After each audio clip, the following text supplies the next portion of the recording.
La contestation vibratoire, donc c'est la partie 2 de l'enregistrement que j'avais fait au mois de janvier de l'année 2024.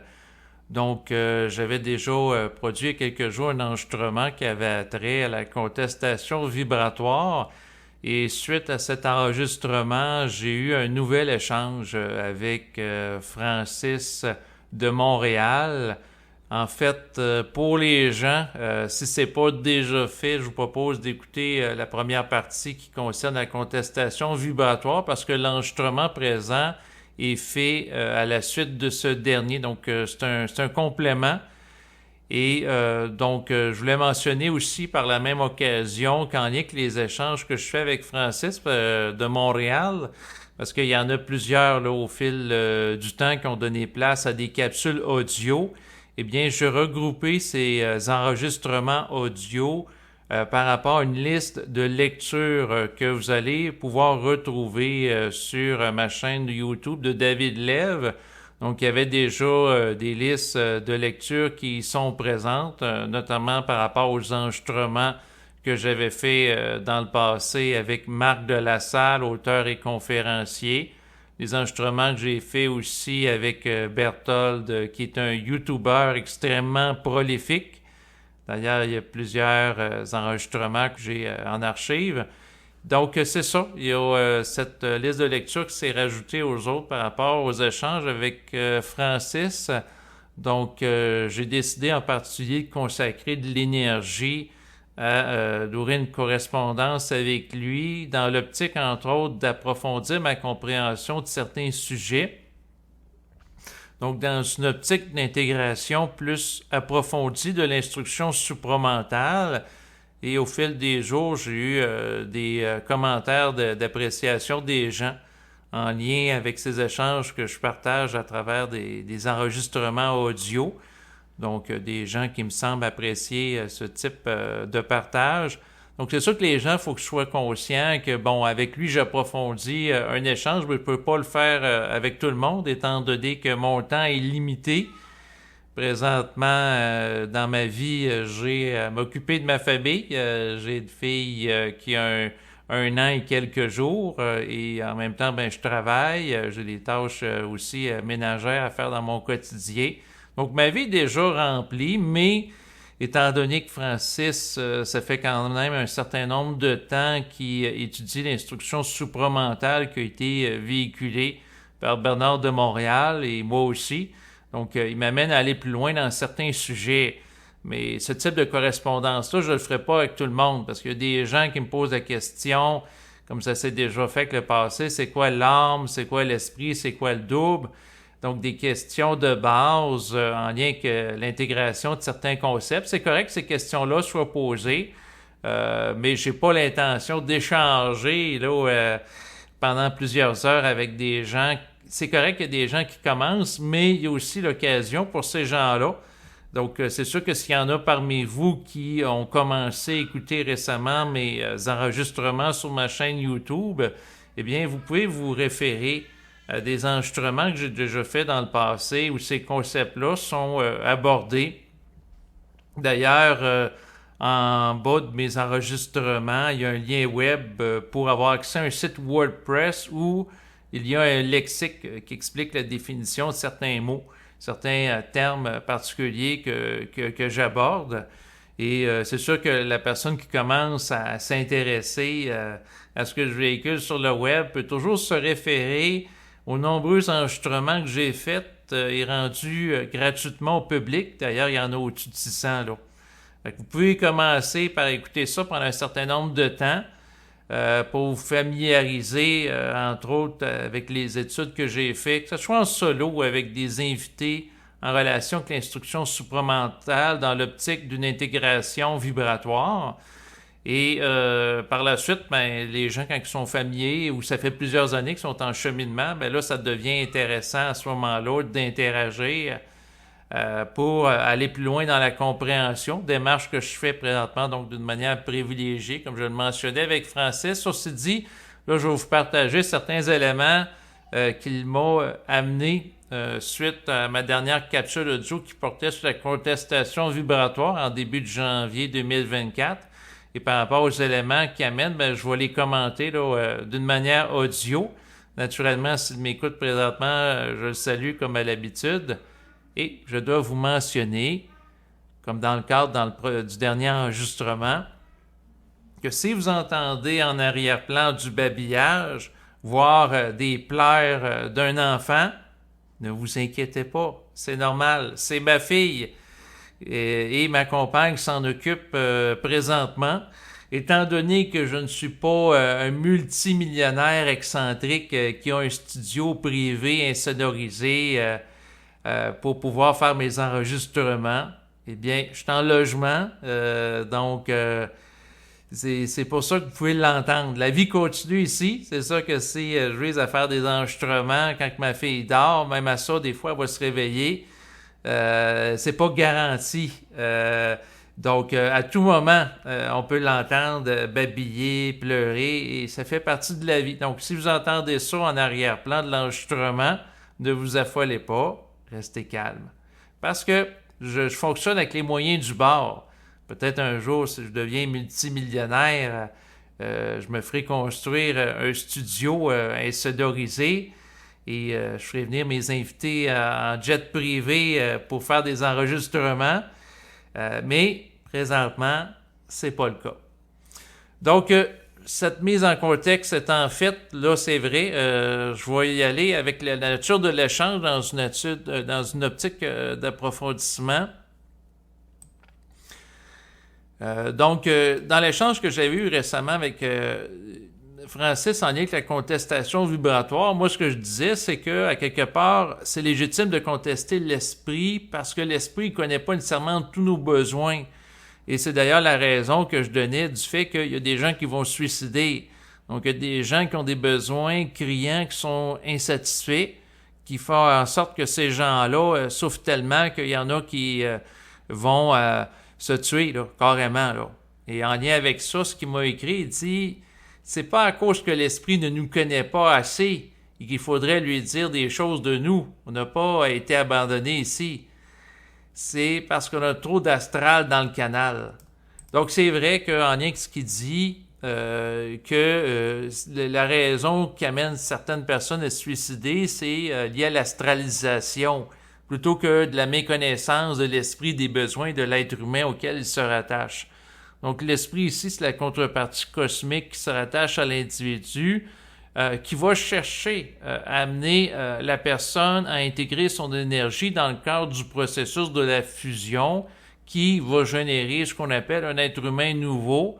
Certains vont dire un être humain 2.0, un être humain amélioré ou un être humain complet, mais un être humain qui est doté à la fois d'une conscience planétaire, en lien avec le contexte dans lequel il s'inscrit sur Terre, mais aussi simultanément d'une conscience cosmique, ce que certains appellent une conscience universelle, qui lui donne une capacité de faire de la lecture vibratoire, de capter les énergies derrière les individus, derrière les événements, les situations et les mots qui sont prononcés. Donc, ça peut être les mots prononcés dans le cadre d'un enregistrement, aussi dans son mental. Donc, de voir derrière la pensée, entre autres, il était question du sujet très lourd et délicat du suicide. C'est que, dans le fond, ma compréhension au fil du temps, c'est qu'il y a quelque chose qui tourne pas rond sur Terre ou dans le cadre de processus d'intégration de conscience d'individus, parce qu'il y a des gens qui se suicident, mais ce qu'il me disait, Francis, c'est que c'est pas l'esprit qui amène les gens à avoir des idées de mort qui les amènent au suicide, mais c'est plutôt le fait qu'ils sont astralisés, c'est-à-dire qu'ils sont sous l'influence de forces astrales qui vont les amener dans cette voie. Donc, ce que certains appellent des forces anti-hommes, qui amènent les individus à commettre des actions qui vont à l'encontre de l'individu, à l'encontre de lui-même finalement. Donc, c'est sûr qu'il peut y avoir des gens qui reçoivent des pensées dans le mental, donc des idées suicidaires, mais qui ne vont pas nécessairement passer à l'action pour autant, parce que si la personne est consciente que la pensée vient d'ailleurs, donc ça c'est une prémisse de base qui a été amenée par Bernard de Montréal, qui a initié le phénomène de l'instruction supramentale à l'échelle du globe, à l'effet que la pensée vient d'ailleurs. Donc, ça, c'est un principe primordial de son instruction. Ben, si la personne réalise que ce qui est dans le mental n'origine pas d'elle, ben, ça va être plus facile pour elle de prendre une distance par rapport à de la pensée à caractère astralisé, comme par exemple des idées suicidaires. Mais tant que cette compréhension n'est pas reconnue par la science officielle, et que dans le domaine de la science, le plus loin qu'on peut aller, c'est de dire que la pensée vient du cerveau par rapport à différentes zones et que, à quelque part, c'est la prise de conscience réflexive qui provient du néocortex qui subit des pensées qui seraient produites par le cerveau reptilien qui est lié aux instincts, comme par exemple l'instinct de survie de l'individu, l'instinct de reproduction, le désir sexuel, la libido, ou le limbique associé aux émotions. Puis par la suite, le néocortex fait le traitement de l'information à travers le phénomène de la réflexion ou de la métacompréhension. Donc, autrement dit, l'ego qui va s'observer d'une manière sophistiquée en portant un regard réflectif sur son comportement, sur les pensées que dans le mental. Bon, la métacognition, métacompréhension de soi est en lien avec l'activité du néocortex. Donc, dans une perspective scientifique en relation avec la théorie du cerveau triunique en 3 parties, donc reptilien, limbique et néocortex, on peut dire que l'être humain, en tant que conscience analytique associée au néocortex, va percevoir la pensée ou la traiter après coup. Dans le sens que il va avoir le cerveau reptilien qui traite des stimulus de l'environnement, qui va l'amener à réagir, ensuite le cerveau limbique, puis ensuite le néocortex. Et l'impression que l'individu va avoir que la pensée vient d'ailleurs, c'est tout simplement que la pensée réflexive qui porte un regard sur la pensée vient après coup d'avoir perçu la pensée par d'autres zones du cerveau. Donc le néocortex réalise la pensée qui émane du cerveau limbique et reptilien après coup, étant donné que c'est des zones du cerveau plus primaires, instinctives, qui fonctionnent plus rapidement que lui. Parce que la pensée analytique a toujours un temps de retard sur la pensée instinctive ou de l'ordre de l'automatisme. Donc, puis il observe, puis il constate par la suite. Donc ça, c'est une dimension qu'on peut dire dans un sens que la pensée vient d'ailleurs. Ou ce qui était vu avec des électroencéphalogrammes par rapport au cerveau, c'est que le néocortex, la pensée réflexive, était en état d'activité après que la décision avait été prise dans le cerveau ou perçue en termes d'activité électrique. Donc, il y a une zone qui achemine de l'information au cerveau, dont la conscience réflexive en prend conscience après coup. Et le différentiel entre la pensée de Bernard de Montréal et la pensée scientifique actuelle, c'est que la pensée scientifique qui s'appuie sur des observations biologiques va dire qu'il y a une zone du cerveau, comme par exemple limbique ou reptilien, qui traite rapidement l'information. Et par la suite, le néocortex en prend conscience après coup. Puis, sur le plan d'instruction supramentale, on va dire qu'on reçoit une pensée qui vient d'ailleurs. Puis par la suite, la personne, lorsqu'elle va réfléchir, elle va analyser, elle va traiter l'information après coup qui lui était acheminée spontanément. Mais ce qui permet de départager les deux, c'est les implications occultes. Dans le sens que par rapport au concept que la pensée vient d'ailleurs amener dans l'instruction supramentale, ça va expliquer par exemple les phénomènes qu'on va dire de télépathie. 2 personnes simultanément à 2 endroits différents dans le monde reçoivent la même pensée, tandis que la pensée matérialiste ne permet pas d'expliquer ça. Même chose pour apporter un regard par rapport au phénomène de mort imminente ou des informations que la personne capte à distance alors que son cerveau est sans activité et pas explicable là, par rapport à l'activité biologique du cerveau en tant que génératrice d'informations. Donc, ça, c'est un élément à apporter par rapport à ça. Là, je m'égare un peu, mais je vais revenir en lien avec le sujet, qui était entre autres d'aborder la question du suicide, qui est extrêmement délicate. Là, il n'y a pas certains esprits qui manquent d'ajustement, David. Il y a certains ajusteurs qui manquent d'ajustement. Je suis d'accord. Il y a des ajusteurs de pensée qui devraient être ajustés. C'est à nous de le faire, en effet. Moi, ce que je dis, c'est que l'esprit ne souffre pas de la matière comme l'individu, d'où le fait qu'il doit prendre en considération le vécu subjectif de l'individu, car sinon, il demeure sur le plan théorique, il manque du principe de l'amour et il va suivre des formules et des protocoles. D'ailleurs, tu sais, quelqu'un qui serait très méthodique, il va utiliser les mêmes paramètres dans l'optique d'avoir le même résultat. Mais dans les faits, c'est que si au niveau de l'esprit, il n'y a pas une prise en considération du vécu, du subjectif de l'individu qui va souffrir dans la matière, prenons par exemple d'une perte d'emploi, ben, il peut y avoir une programmation qui est mise où une personne va perdre un emploi puis la personne va se réinventer.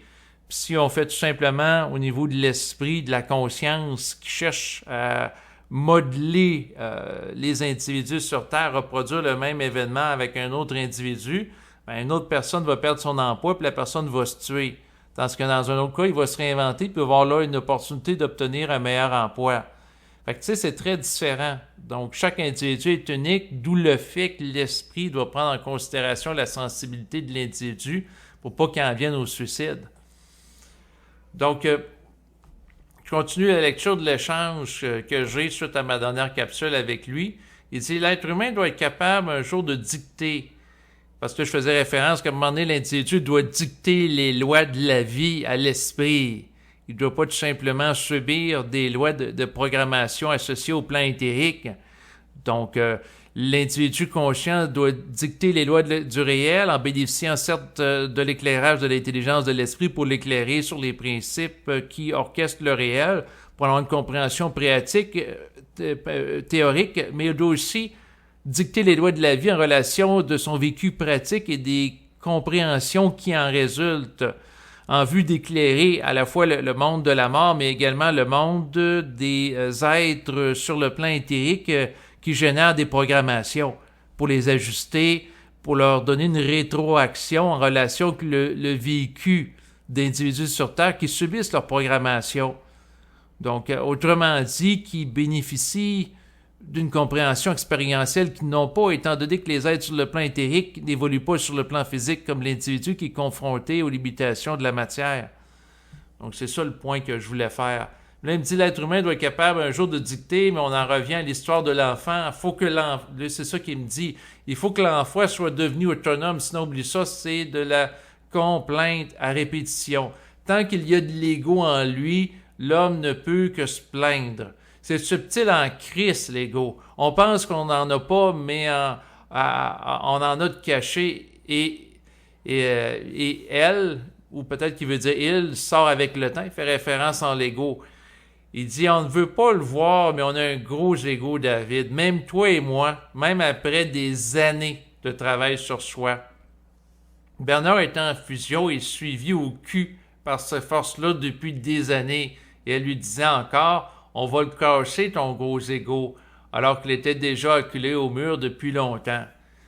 Donc, c'est sûr que c'est intéressant ce qu'il amène. Il amène des nuances. Là. J'arrête, j'ai fait sa lecture de son propos, puis là, je commence. C'est sûr qu'à quelque part, l'individu, un peu comme l'enfant auquel je faisais allusion dans l'autre enregistrement, il doit venir mature et adulte. Et pour devenir mature, il doit intégrer l'intelligence de l'esprit. Donc, son mental doit être atterri sur le plan vibratoire pour être rehaussé, pour égaliser et horizontaliser l'état d'un mental pur en relation, sans interférence astrale avec le plan éthérique pour avoir une clarté de compréhension du réel.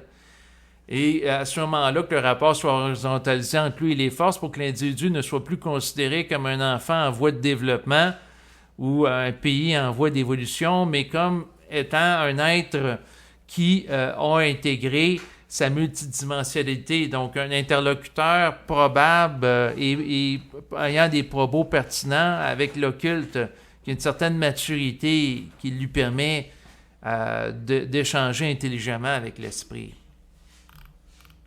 Sinon, on va continuer la lecture de son propos. L'ego, on en a un. Qu'on le sache ou pas, on en a. Mais faut pas le réfléchir. Si on joue avec la forme, ça ne sert à rien. Il vaut mieux ne pas considérer en avoir si on l'utilise pour se donner raison. C'est bon comme concept l'ego, mais seulement si on est prêt à y faire face. Si c'est pour jouer avec, vaut mieux ne pas y porter attention. J'espère être clair là-dessus. Donc, on ne peut rien faire tant qu'on n'est pas dans l'esprit, David. Après, oui, dans l'esprit, là, enfin, tu peux regarder tes besoins, ton ego, tu peux aller en astral comme tu veux et où tu veux. Tu peux tout faire. Il n'y a plus de danger puisque tu as la conscience avec toi et que tu vois clair rendu là. Mais avant, non.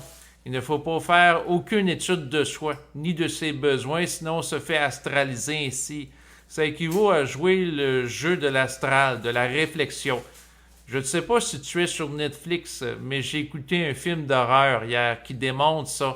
Ça s'appelle Talk to Me. À voir, c'est rigolo. C'est l'astral qui nous parle et nous autres, on aime ça, alors on répond et ça jusqu'à se rendre fou et se démolir. Ce que tu fais, David, c'est plus sophistiqué que ça, mais ça revient au même. C'est de la conversation avec l'astral parce que ça utilise la pensée humaine, la réflexion. C'est donc automatiquement le monde de la mort qui est utilisé. Le canal de la mort qui est utilisé puisque c'est le canal de la pensée et de la réflexion humaine. Et là, oublie ça, on se fait mordre par l'astral. Comme tu dis, on devient anxieux et ce, même pensant y échapper ainsi. C'est ça, c'est comme un drogué. Des philosophes ont fait cette erreur-là, déjà, n'est-ce pas, pris dans un labyrinthe.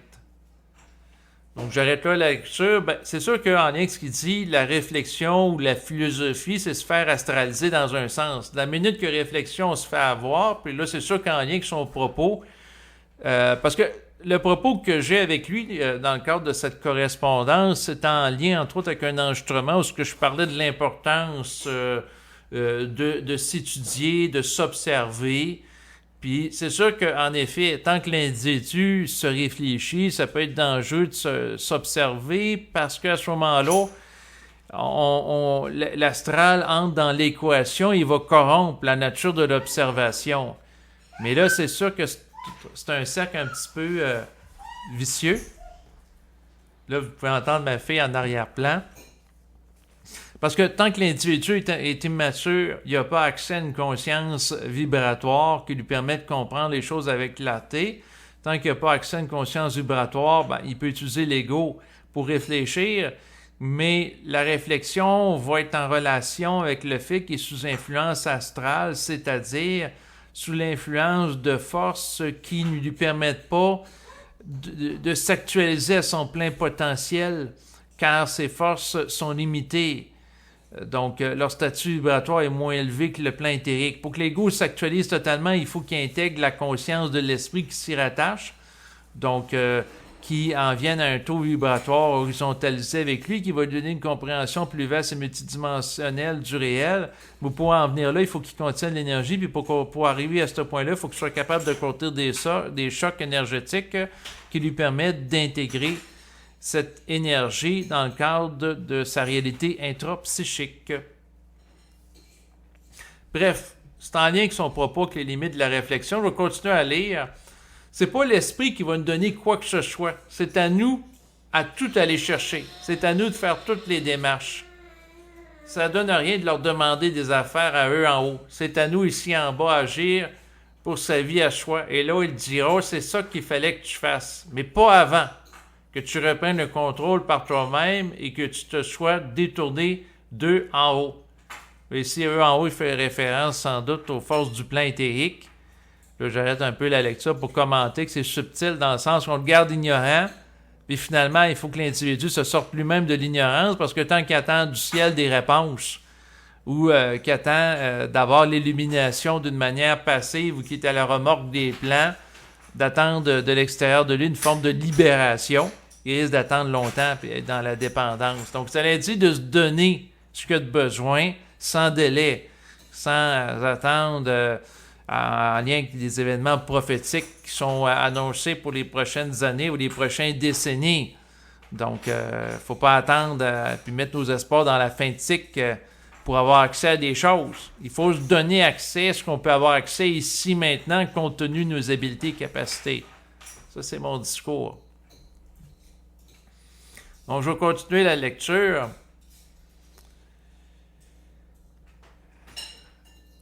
pour toi-même ici-bas d'abord, et ça par des actions concrètes. Bon, c'est sûr que là, c'est en lien qu'il faut se donner quoi que ce soit pour sa vie à soi. Exemple, se chercher un nouvel emploi, retourner aux études, faire des efforts pour apprendre un nouveau métier. On a tellement confondu les deux mondes et attendu des affaires venant d'eux qu'on est perdu.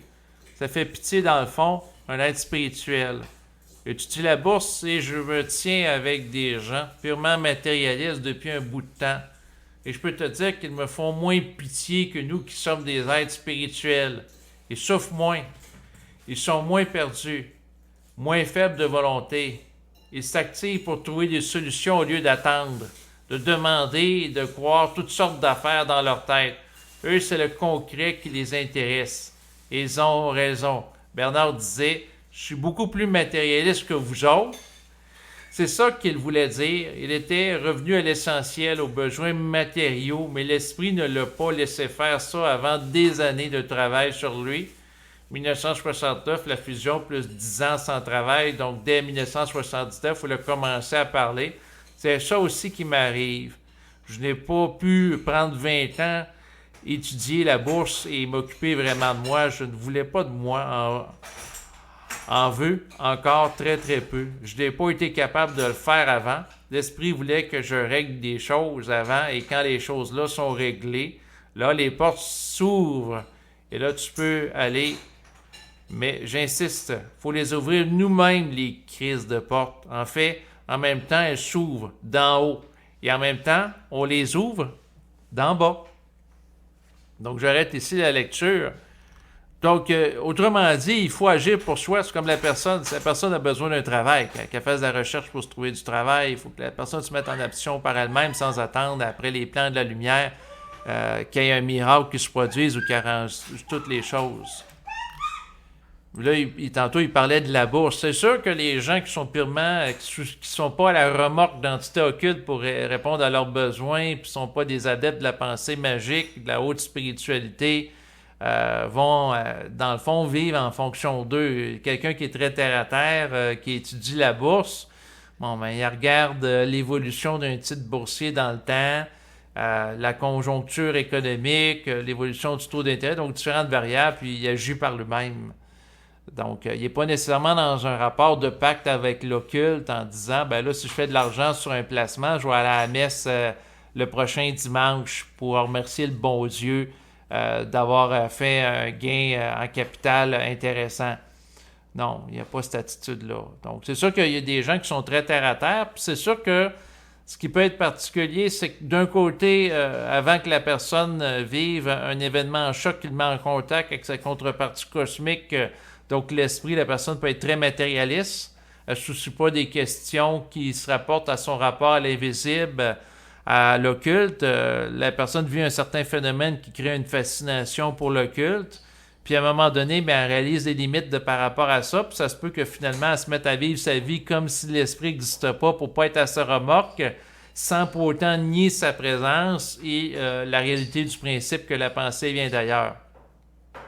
Tout ça pour dire que, par exemple, quelqu'un qui est inconscient, il va prendre des assurances sur son auto parce qu'au cas où qu'il arrive des situations hasardeuses qui font en sorte qu'un accident d'automobile, la personne devient spirituelle, elle réalise qu'il y a des lois derrière les événements, elle réalise que dans un sens absolu, le hasard n'existe pas parce que tout est interrelié, donc il y a des interactions et des intrications en différents individus, différents événements. La personne peut devenir superstitieuse puis croire que si elle va à la messe tous les dimanches, prier le bon Dieu va l'épargner puis elle n'aura pas d'accident d'automobile. Donc, elle arrête de cotiser à son assurance automobile.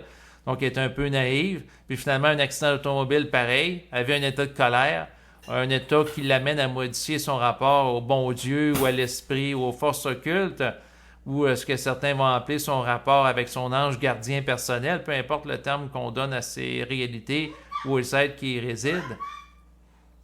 Donc, elle modifie son rapport, puis finalement, ça se peut que par la suite, elle se remette de nouveau à cotiser à une assurance automobile, en réalisant qu'il peut exister des concours d'événements, de circonstances, qu'elle peut vivre des phénomènes psychiques sans nier pour autant ces réalités-là, mais de réaliser qu'elle ne peut pas croire que les êtres qui sont dans l'occulte vont nécessairement faire en sorte qu'elle n'aura plus jamais d'accident d'automobile de reste de sa vie. Donc, elle elle a perdu cette naïveté-là, surtout s'il y avait un accident d'automobile. Ben, dans mon cas, dans le passé, j'avais vécu un accident d'automobile, ce qui fait en sorte que, même avant que j'aie l'accident, j'avais comme pour principe que c'était pertinent de continuer de cotiser une assurance automobile parce que l'individu ne contrôle pas tous les paramètres de sa vie.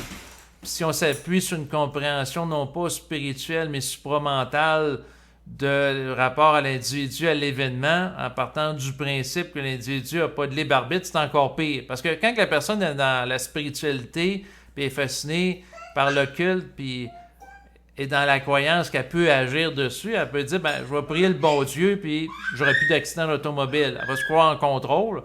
Et finalement, la personne qui réalise qu'elle n'a pas de libre arbitre, puis des événements qu'elle ne contrôle pas, ben, elle est obligée de changer sa perspective. Ce qui fait en sorte qu'en ayant l'humilité de réaliser que, bon, j'ai eu un accident automobile il y a quelques années, donc je ne suis pas exempt de ça, ben, je continue à cotiser un accident automobile. Donc, c'est ça l'affaire. Donc, je vais continuer la lecture.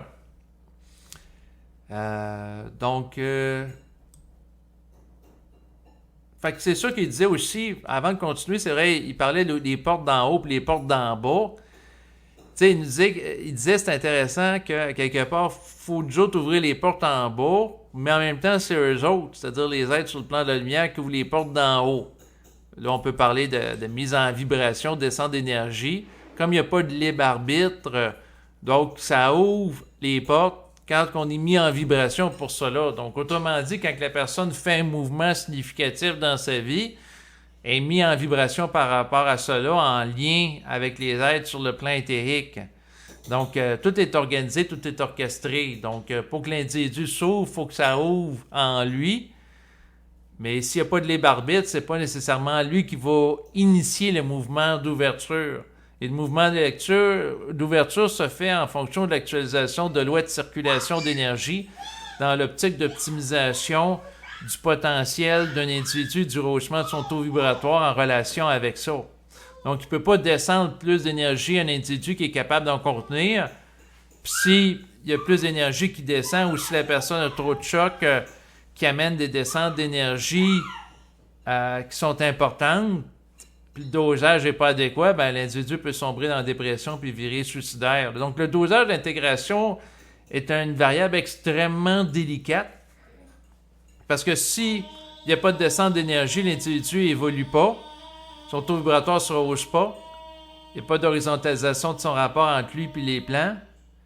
Mais s'il y a trop de descente d'énergie en peu de temps, ben, l'individu peut souffrir tellement que, dans certains cas, il peut en venir au suicide. Puis, en plus du dosage qui est amené par rapport au niveau du plan éthérique, il y a des oppositions énergétique que l'individu peut vivre dans son rapport avec l'astralité. Parce que les entités astrales peuvent amener des gens à se suicider, tandis que la finalité de l'individu par rapport à l'esprit, c'est pas qu'il se suicide, c'est qu'il devienne conscient, qu'il devienne un être de plus en plus multidimensionnel, ce qui est extrêmement différent. Là. Donc, je vais poursuivre la lecture de son message, puis je vais commenter. Il dit l'important, c'est la vibration de cette volonté-là qui compte. Là, enfin, avec elle, ça peut se faire. Là, enfin, le sentiment de richesse, il est là. Quand tu veux, tu peux, là, oui. Mais avant, non. Là il marque complétitude, abondance, plein. Là, les choses sont unifiées. Là, ce qui est en haut est en bas, mais faites attention de ne pas croire à ça et de vouloir que ce soit là avant que ça puisse être là. Tu peux te dire que ce qui est en haut est en bas et y croire, mais ça ne change rien. Tu n'as pas encore la force de le supporter et de le tenir dans la matière. On est encore dans la philosophie de conscience et non dans le réel de la chose vécue. On ne devient pas riche avec de l'argent. On devient riche en étant complet en soi. Là, ici, il amène un élément intéressant. Donc, on devient riche en soi, c'est-à-dire la fusion, la conscience intégrale, la vibration, plutôt que dans la forme. Parce que l'argent, on peut chercher la richesse au niveau financier. Prenons par exemple, quelqu'un fait des investissements boursiers. Ce qu'il va vouloir, c'est quoi? Ben, c'est que la valeur de ses placements augmente avec le temps d'une croissance qui soit constante. Mais ça, c'est au niveau de la forme qui peut donner une certaine forme de support à l'ego par rapport à son identité dans la forme.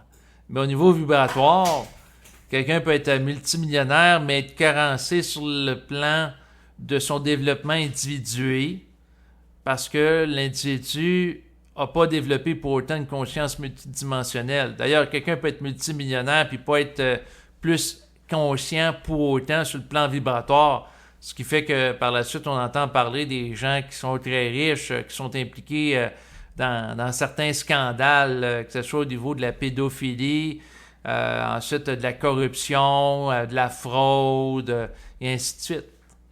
Pourquoi? Ben, l'abondance de ressources n'est pas nécessairement en relation avec une conscience intégrale pour l'individu qui y a accès. Là, il m'écrit ceci. Par la suite, il dit « L'argent n'y change rien.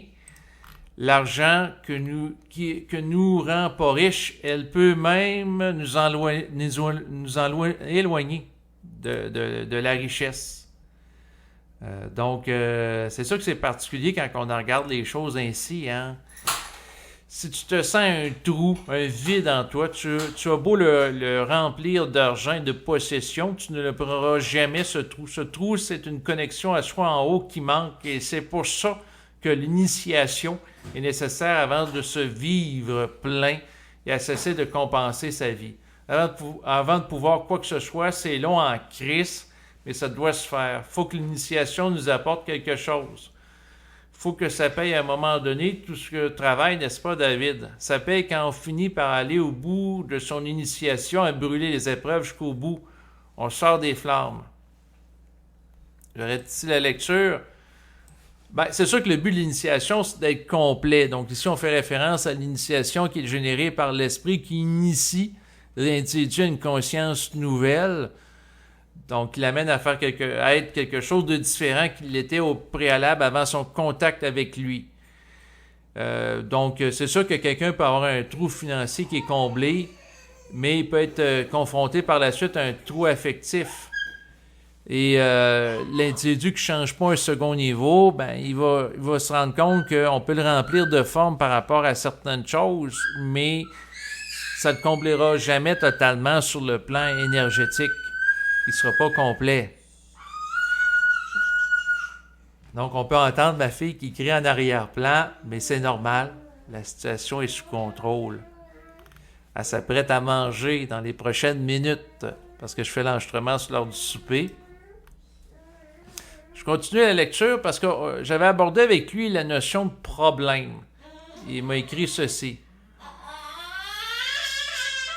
Ça n'existe pas, les problèmes, David. Bernard était en train de mourir, ne respirait plus, et lui, en haut, lui disait « Tout va bien, prends des petites puffs. » Là, ici, il fait référence à prendre des petites respirations. Donc, c'est des gens qui nous écoutent en Europe qui sont peut-être pas familiarisés avec le mot « puff ». En effet, comme tu dis, il y a quelque chose de concret qui se passe, mais ça ne change rien. C'est pas un problème pour autant.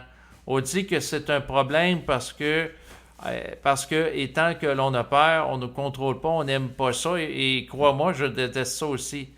Fait que c'est sûr que la notion de problème peut être sujet à discussion. C'est sûr que le problème existe tant qu'on n'accepte pas que des aspects de notre vie qu'on ne contrôle pas à un certain niveau. Donc c'est sûr que tant qu'on n'accepte pas qu'on ne contrôle pas sa vie, donc soit de ne pas avoir de libre arbitre, ça peut nous amener avec des crises existentielles, des remises en question, voire des états de déprime, de dépression. Et dans certains cas, il y a même des gens qui, en lien avec ça, vont avoir des idées suicidaires sous l'impulsion de l'astral, qui va amener la personne à réfléchir à sa programmation puis vouloir y résister. L'astral va aussi amener à anticiper le pire par rapport à une programmation. Donc, les choses se dégradent d'une manière incroyable dans les prochaines années. Donc, c'est ce qui va nourrir beaucoup de personnes dans l'activité médiatique actuelle. D'ailleurs, si quelqu'un veut avoir des codes sur YouTube, il n'a à parler que d'événements à caractère apocalyptique. Donc, des événements horribles, terrifiants qui sont censés se produire pour les prochaines années d'une manière prophétique.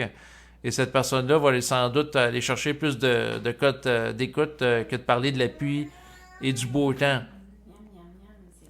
Donc, ça va alimenter l'astral.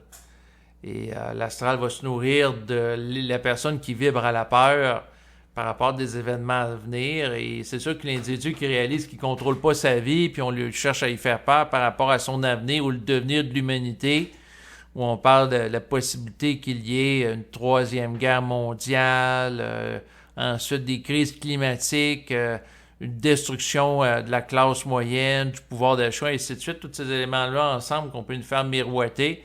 Et le fait que l'individu ne contrôle pas toute sa vie, ça peut amener à vivre des états d'impuissance, de résistance au réel.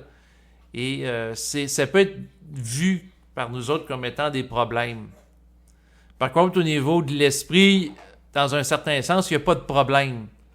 Puis tout finit par s'arranger. C'est sûr, si la personne est atteinte d'un cancer en stade terminal et que ça lui dit intérieurement que tout est correct, c'est sûr qu'à un moment donné, la personne va mourir puis le cancer va disparaître par la même occasion, étant donné qu'il n'y aura plus d'organisme vivant pour l'alimenter. Donc, dans un sens, tout finit par se régler. Donc, c'est sûr que la personne qui meurt d'un cancer, à un moment donné, le cancer, il n'y en a plus. La forme est finie. Je veux dire, les cellules cancérigènes ne peuvent plus se nourrir de l'organisme en le parasitant. Donc, elles disparaissent. Dans un sens, le cancer qui peut être vu par un ego comme étant un problème prend fin. Donc, dans un sens, tout finit par s'arranger.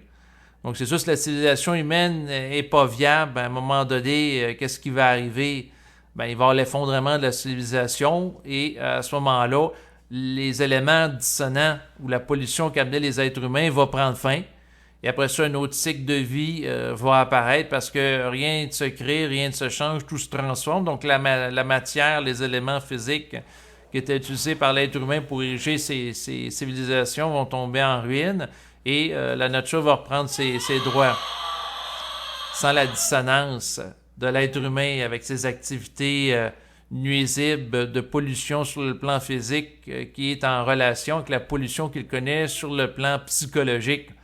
Donc, la pollution qu'on voit sur le plan physique n'est qu'une situation symptomatique de la pollution psychique que l'être humain subit à son insu, car inconscient de certaines réalités occultes qu'il manipule malgré lui.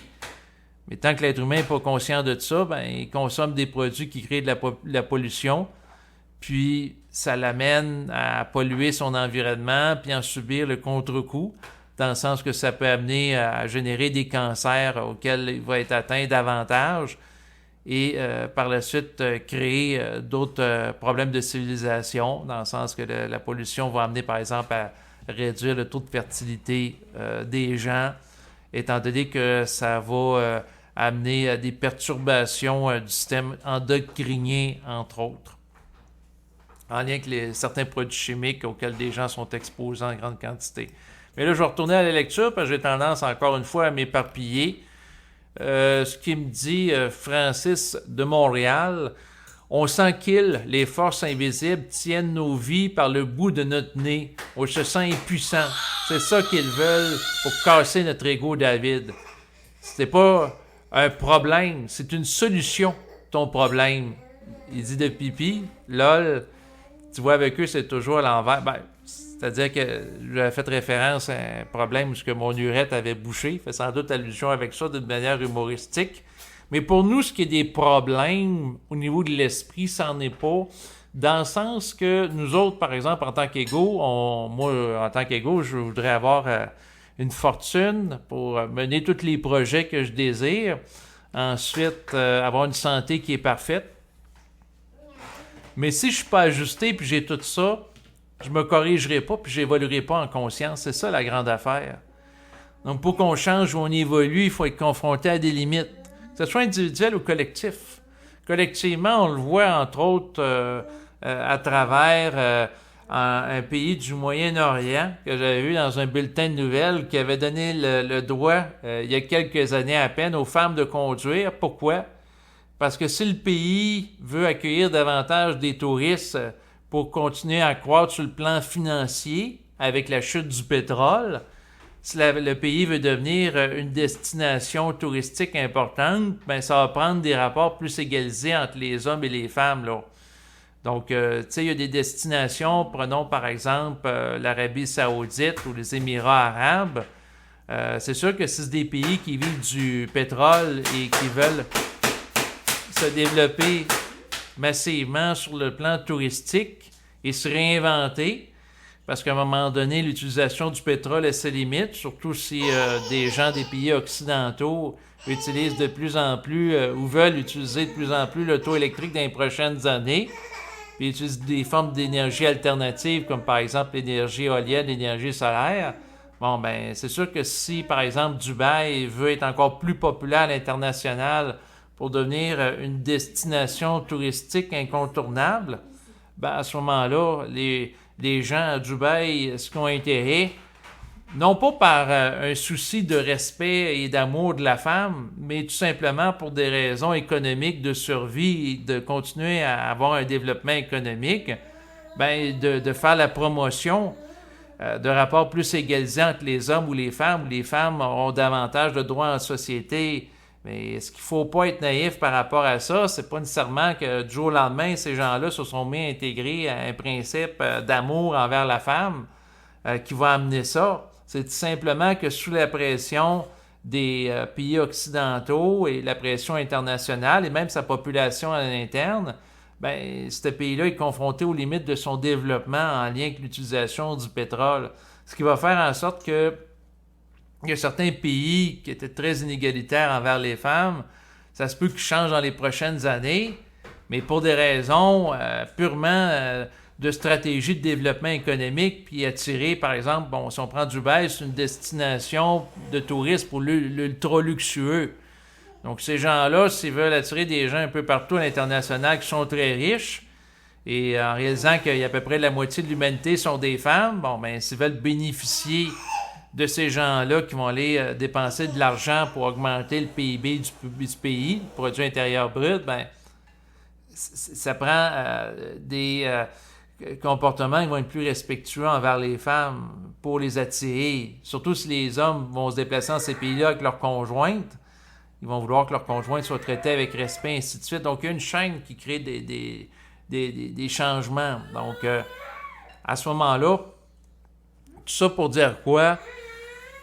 C'est que le problème, prenons par exemple la limite du pétrole pour un développement économique d'un pays, peut amener le pays à changer. Mais s'il n'y aurait pas une limite par rapport à ça, les gens du pays ne changeraient pas. C'est la même chose pour un ego sur le plan individuel. Là, je l'ai abordé la question sur le plan collectif. Mais sans un problème de santé, l'ego ne devient pas différent dans son rapport à sa conscience. Et là, on est modelé malgré nous par rapport au fait qu'on n'a pas de libre arbitre pour évoluer malgré nous. Fait que dans un sens, les gens sont confrontés à intégrer des charges plus grandes d'énergie. Dans certains cas, ils vont y résister farouchement sous l'impulsion de l'astral qui va faire beaucoup de bruit pour empêcher ça dans le mental. Pour, dans le fond, les couper de l'esprit. Pourquoi? Parce que l'astral ne veut pas perdre son emprise au sein d'individus, parce que ce qu'il faut réaliser, c'est qu'il y a une colonisation psychique qui s'opère du plan éthérique pour se substituer à l'astral. Donc, c'est comme un nouveau royaume qui veut en remplacer un ancien. Donc, à ce moment-là, l'ancien roi veut garder le contrôle sur les sujets qu'il a depuis des siècles, voire des millénaires. Et à ce moment-là, il ne voudra pas laisser naturellement ces sujets à une autre force, d'où la guerre occulte qui s'opère présentement, qui pourrait être le sujet, là, ben, d'ailleurs je l'ai déjà parlé dans d'autres enregistrements, là, c'est un sujet intéressant à détailler, mais il nous amène ici au paradoxe. Donc il dit ceci, Francis, ce qui devrait être un problème pour nous est une solution pour eux. Il voit le monde à l'envers de dos. Donc, l'ego qui se réfléchit sous l'influence astrale, c'est un problème. Puis c'est un problème pour l'astral que l'ego intègre l'énergie de l'esprit parce qu'il perd son emprise. Mais au niveau de l'esprit, le fait que l'ego est mis en échec, puis il est obligé de se désaffilier psychiquement à l'astral pour devenir quelque chose d'autre, un autre être, Ben, c'est une solution parce que ça permet à l'esprit d'avoir une relation de plus en plus unifiée avec l'ego pour ajuster la réalité sur le plan physique en lien avec les lois de la vie, pour sortir de l'influence des lois de la mort qui amènent les problèmes de pollution, de guerre et ainsi de suite, qui sont les maux associés au comportement des êtres astraux qui sont en voie d'évolution, qui vont exercer des pressions et des tensions au sein d'individus pour les garder sur leur joug naturellement, là. Donc, c'est sûr qu'en lien avec ce qui est abordé aujourd'hui, entre autres par rapport à la notion de problème, c'est que la notion de problème et de solution sont en relation avec une vision polarisée et subjective, comme celle du bien et du mal. Donc, pour eux, les plans de la lumière, il n'y a pas de problème ou de pollution, ils sont au-delà de la polarité, ces êtres-là, parce qu'ils constituent les formes qui sont des éléments polarisés et polarisables. Donc, les êtres de la lumière, les êtres sur le plan éthérique, pour eux, il n'y a que ce qui permet de faire évoluer ou circuler l'énergie. Donc, ils ont une vision impersonnelle de la réalité, à la différence de nous qui vont voir un événement comme étant un problème, ou au contraire une opportunité, si on y réfléchit. Ce qui est très différent. Donc, c'est ce qui va compléter cet enregistrement. Ça fait presque 1 heure que je parle. Donc, encore une fois, je remercie chaleureusement Francis pour cet échange. Et je remercie aussi tous les gens qui m'écoutent au fil du temps.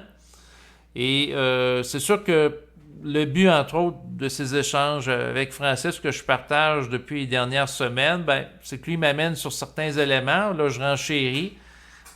Donc, ça crée une dynamique d'une forme de dialogue dans une perspective d'intégration des lois de la conscience. Chose qui n'est pas nécessairement évidente. J'en parle dans le cadre de capsules audio parce que c'est le type de sujet qu'on n'abordera pas dans les médias de masse, ni non plus dans l'éducation qu'on peut recevoir sur le plan scolaire, ni non plus dans l'éducation qui peut être véhiculée par le milieu universitaire qui va présenter une vision du monde souvent qui est matérialiste. Il y a des gens présentement qui cherchent à faire changer les choses. Prenons par exemple Mario Beauregard, qui fait présentement un travail intéressant, qui mérite d'être souligné. Vous pouvez le retrouver sur YouTube dans le cadre de nombreuses vidéos pour amener un changement de paradigme et amener l'intégration d'une vision post-matérialiste au sein de l'humanité. Mais ça va prendre du temps. Un peu comme la vision vibratoire, d'amener ça à la population. D'ailleurs, les gens de la population en général n'ont pas nécessairement la sensibilité pour l'intégrer, donc ça va être long. Ça va être très, très long. Mais ça, c'est au niveau collectif. Mais sur le plan individuel, ça peut aller très vite en fonction de ce que la personne a à vivre et de l'intégration qu'elle peut connaître dans sa vie et des potentialités qui se rapportent à elle. Donc, sur ces considérations, je vous dis à bientôt. Au revoir.